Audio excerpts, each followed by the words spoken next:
Ini kakak akan jelaskan tentang bagaimana cara mengubah pecahan biasa ke bentuk desimal.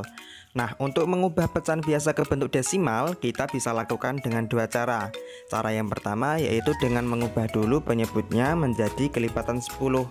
Jadi kita ubah dulu penyebutnya menjadi 10. Kalau nggak bisa kita ubah ke 100. Kalau masih nggak bisa kita ubah ke 1000 dan seterusnya.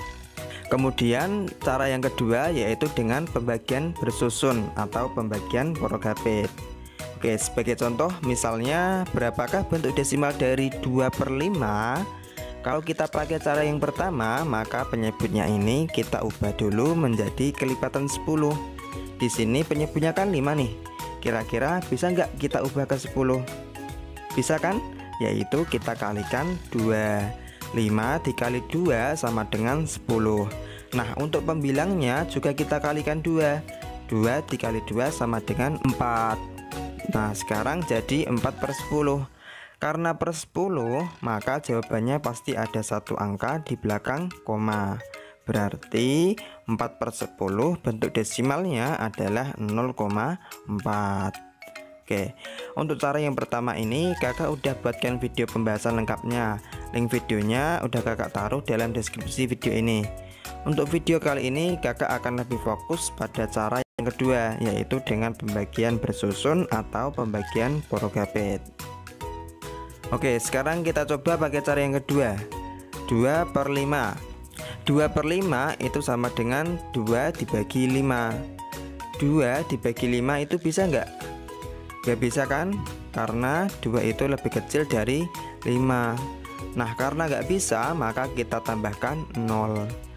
Kemudian pada bagian jawaban sini kita tulis 0, sekarang jadi 20 dibagi 5. 20 dibagi 5 itu dapat 4. 4 kali 5 sama dengan 20.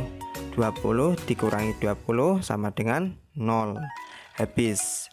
Nah, hasilnya yaitu 0,4. Sama kan dengan cara yang pertama tadi? 0,4, 0,4.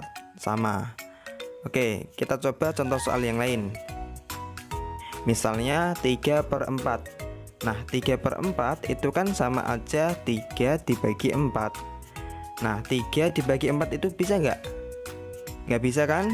Karena 3 itu lebih kecil dari 4.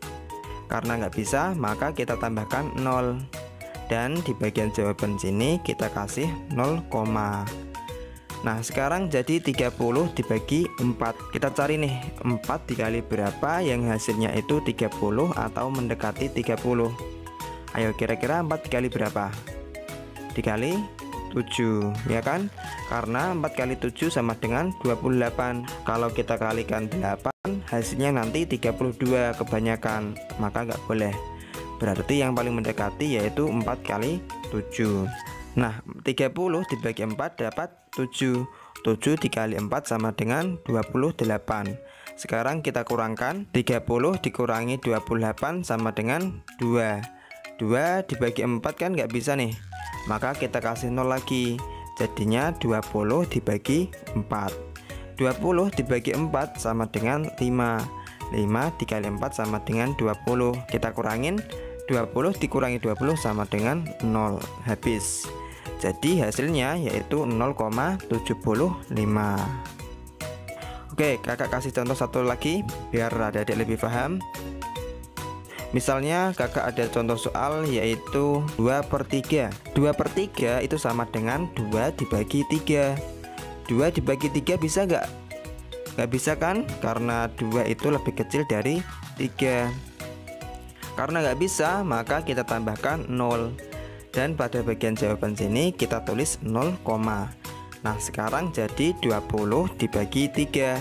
Nah, caranya kita cari kira-kira 3 dikali berapa yang hasilnya itu mendekati 20. Kira-kira berapa? Kalau 3 dikali 5 itu 15. Kalau 3 dikali 6 itu 18. Kalau 3 dikali 7 itu 21. Kebanyakan, maka nggak boleh. Berarti yang paling mendekati itu 3 dikali 6, yaitu 18. Jadi 20 dibagi 3 dapat 6. 6 dikali 3 sama dengan 18. Sekarang kita kurangkan, 20 dikurangi 18 sama dengan 2. 2 dibagi 3 nggak bisa, kita kasih 0 lagi. 20 dibagi 3 itu dapat 6. 6 dikali 3 sama dengan 18. Kita kurangkan lagi, 20 dikurangi 18 sama dengan 2. 2 dibagi 3 nggak bisa kan? Kita kasih 0 lagi. Jadi 20 dibagi 3 dapat 6 lagi. 6 kali 3 sama dengan 18. Kita kurangkan lagi, 20 dikurangi 18 sama dengan 2. Begitu seterusnya. Kalau kita lanjutkan ya nggak ada habisnya, bakal panjang, 0,6666666 dan seterusnya.